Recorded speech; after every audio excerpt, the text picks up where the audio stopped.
بسم اللہ الرحمن الرحیم۔ السلام علیکم اسٹوڈنٹس، اسلامک اسکالرٹی میں آپ سب کو خوش آمدید کہتے ہیں۔ اس ویڈیو میں Azad Kashmir public service commission کا لیکچرر اسلامیات کا پیپر آپ حضرات کے سامنے حل کیا جاتا ہے جو 2023 کو ہوا تھا۔ شروعات کرتے ہیں کویسچن نمبر 1 سے۔ کویسچن نمبر 1 ہے، فرعون کو کون سے دریا میں غرق کیا گیا؟ تو اس کا کریکٹ آنسر ہے ڈی یعنی بحر قلزم۔ تو فرعون کو بحر قلزم میں غرق کیا گیا تھا۔ کویسچن نمبر 2، ان و اخواتہا کی تعداد کیا ہے؟ تو اس کا کریکٹ آنسر سی ہے یعنی 6۔ تو ان اور اخواتہا جو ہے اس کو حروف مشبہ بالفعل بھی کہتے ہیں۔ تو ان کی تعداد 6 ہے۔ ان کے نام یہ ہے ان، ان، کان، لیت، لعل، لیکن۔ تو ان کا تعلق عربی گرامر سے ہے۔ ان کے آگے 2 چیزیں ہوتی ہیں، ایک ان کا اسم ہوتا ہے، دوسرا ان کی خبر ہوتی ہے۔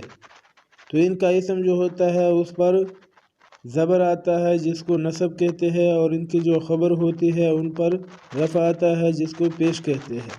کویسچن نمبر 3، حضرت عیسیٰ علیہ السلام کا نزول کس شہر میں ہوگا؟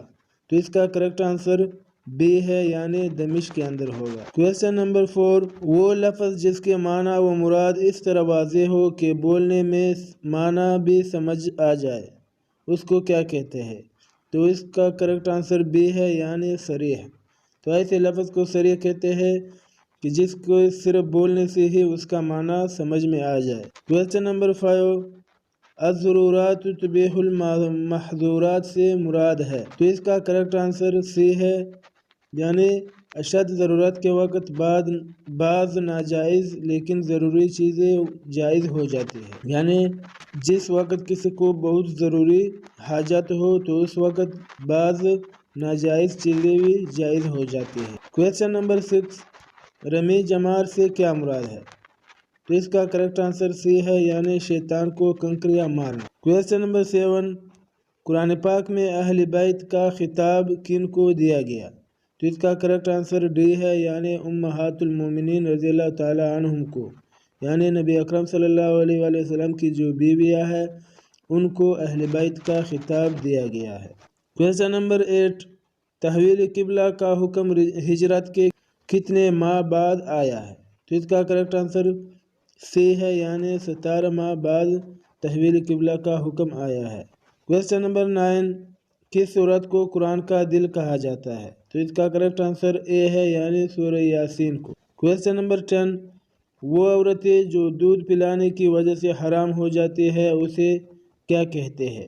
تو اس کا کریکٹ آنسر بی ہے یعنی محرمات بالرضاعہ۔ دودھ کی وجہ سے جو عورتیں حرام ہوتی ہے اس کو محرمات بالرضاعہ کہتے ہیں۔ اسٹوڈنٹس، ان جیسی اسلامک اور ایجوکیشنل انفارمیشنز اور پیپرز کے لیے ہمارے ساتھ رہیے اور اسلامک اسکالرٹی کو سبسکرائب کرنا نہ بھولیے۔